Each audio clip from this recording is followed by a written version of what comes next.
안녕하십니까. 아, 이번에는 제가 이제 그 최근에 관심 있게 보는 그 몇 가지 컨텐츠와 관련해서 왜 행렬이라는 것이 필요하고 사용하게 되었고 그리고 이 행렬을 컴퓨터에 적용해서 사용했을 때 얼마나 가공할 그런 결과가 나오는지 잠깐 그 데몬스트레이션 해보는 걸로 해보겠습니다. 먼저 이제 이 사례를 조금 만들었는데요. 간단한 사례인데, 자 이제 한 클래스에 가령 피아노라든가 전공하는 사람들이 있다고 치고 어떤 학생들이 피아노를 잘 치느냐라는 그 요인을 한 네 가지로 이제 가정을 해보자는 거죠. 그래서 첫 번째 재능, 그 다음에 체력, 그 다음에 경제적 지원, 그 다음에 환경, 이렇게 네 가지 정도의 요인으로 봐서 이 각각의 가중치의 최저점을 1점, 최고점을 10점, 이렇게 점수를 설문조사라든가 어떤 그 평가 방법에 의해서 객관적으로 1점에서 10점을 매길 수 있다. 이렇게 가정을 해보자는 거죠. 그러면 서로 다른 4개의 요인에 서로 다른 가중치가 생기는 거죠. 4개 요인이 각각 고유의 가중치를 가지고 그 고유한 가중치가 또 서로 다른 4개의 요소와 만나게 되는 이런 경우가 되겠습니다.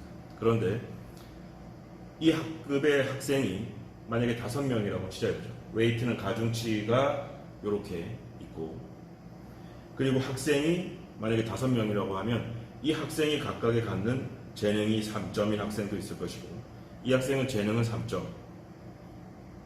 체력은 7점, 그리고 경제적 지원 능력은 9점, 환경 요인은 10점, 이렇게 해서 여기에 가중치를 두면 이 학생은 64점이 나옵니다. 가령 어떤 학생이 있는데 재능도 10이고 체력도 10이고 경제적 지원 능력도 10이고 환경적 요인도 10이라면 이 학생은 아마 100점이 나올 거예요. 모든 게 10의 요건을 갖고 있다면 이렇게 한번 변인을 형제해 보자는 거죠.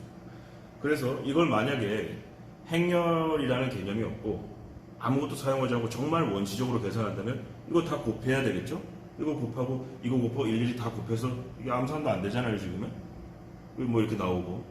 그래서 이제 이 실제 성적이 만약에 이 학생이 실제 성적은 80점이었다. 그럼 이게 서로 차이가 생길 거니까 과연 이 평가 방법이 적절하느냐, 적절하지 않느냐, 어떤 그런 하나의 척도가 될 수 있겠죠. 그래서 이게 이렇게 보니까 만약에 이게 학생이 5명인데도 지금 이게 굉장히 헷갈리고 쉽지가 않거든요. 그래서 행렬의 이제 그 형태로 이것을 이제 이렇게 세운 거죠. 이렇게 세우면 이게 1행사열의 1 곱하기 4의 그 형태를 갖고 이걸 이렇게 세우니까 4 곱하기 지금 같은 경우에는 5의 행렬이 될 거란 말이에요. 행렬 형태로. 그럼 이걸 지금부터 그 컴퓨터를 이용해서 잠깐 보도록 하겠습니다.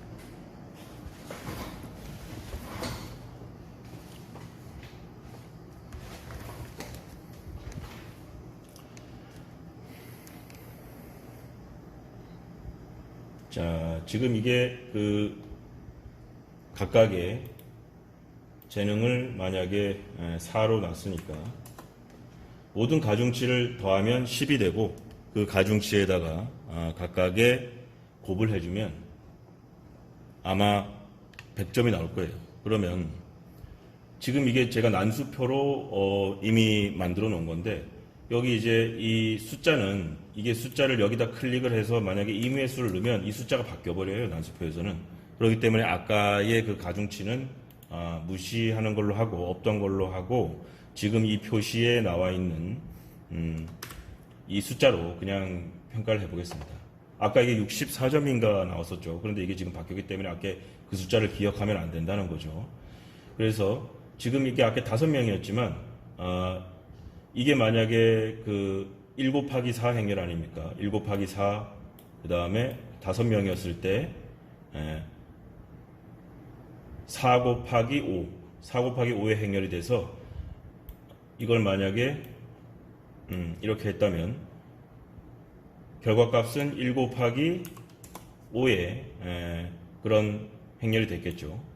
1 곱하기 여기 1 곱하기 4, 4 곱하기 20 이렇게 곱이 이루어져서 결과적으로 1 곱하기 5가 될 수밖에 없는 거죠. 왜냐면은 여기에 있는 가중치와 이 사람의 점수가 각각 이렇게 서로 곱해져서 이렇게 하나의 숫자로 딱 나올 수밖에 없기 때문에 총점으로 그와 같은 것이 1번부터 5번 학생들한테 각각 다 해줬다는 겁니다.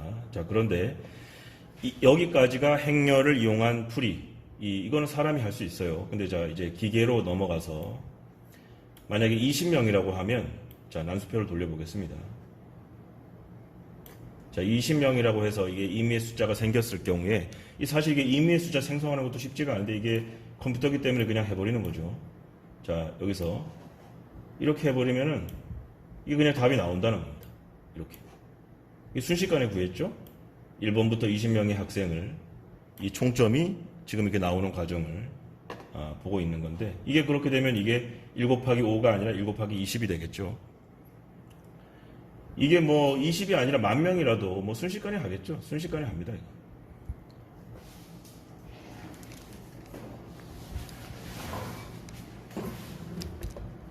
이거. 자, 그래서 제가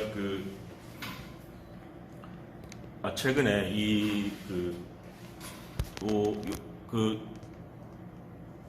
인공지능 관련해서 파이썬이라 그러나요? 무슨 뱀이지 않나요? 파이썬하고 텐서플로우라는 그런 언어를 검색 중에 발견했는데 요거는 공부를 좀 하기를 권장드리고 저도 지금 인천 사이버 교육인가요? 하여튼 거기서 기본 강의는 무료 컨텐츠로 나와서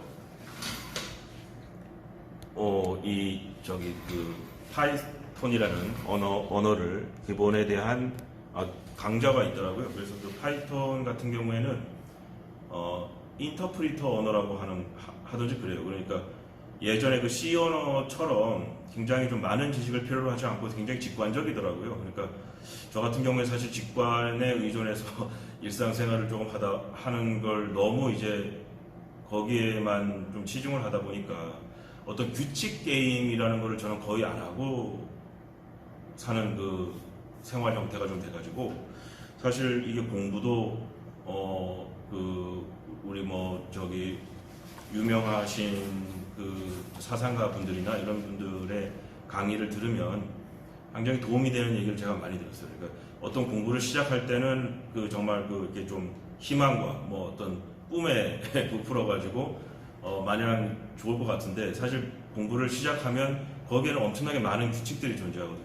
그래서 그건 직관으로 해결이 안 되거든요. 왜냐하면 서로 약속을 A는 뭐다, B는 뭐다 이렇게 다 약속을 해놨기 때문에 그 약속의 언어를 공부하는 과정은 정말 철저하게 그 과정을 다 훈련을 해야지 되거든요. 그러면 이게 훈련이 안 된 상태에서는 언제 내가 뭐가 필요할 때 뭐를 써야 될지 언제 그걸 다 찾아보고 하겠어요. 그러니까 단계적으로 이미 다 훈련이 돼 있는 상태에서 내가 필요할 때 이걸 순간 이렇게 꺼내 쓸 수 있을 정도로 훈련하는 과정은 많은 노력이 필요하다는 걸 저도 요즘 절실히 느끼면서 이미 저도 이제 나이가 40대 중반이다 보니까 사실 새로운 어떤 교육 기관에 다시 들어가서 공부를 한다는 건 좀 어려울 것 같고 제가 이 컴퓨터 언어라든가 이쪽 인공지능이라든가 이거를 조금 공부를 하다 보니까 저하고 약간 적성에 좀 맞는 것 같고 앞으로도 제가 조금 흥미를 가지고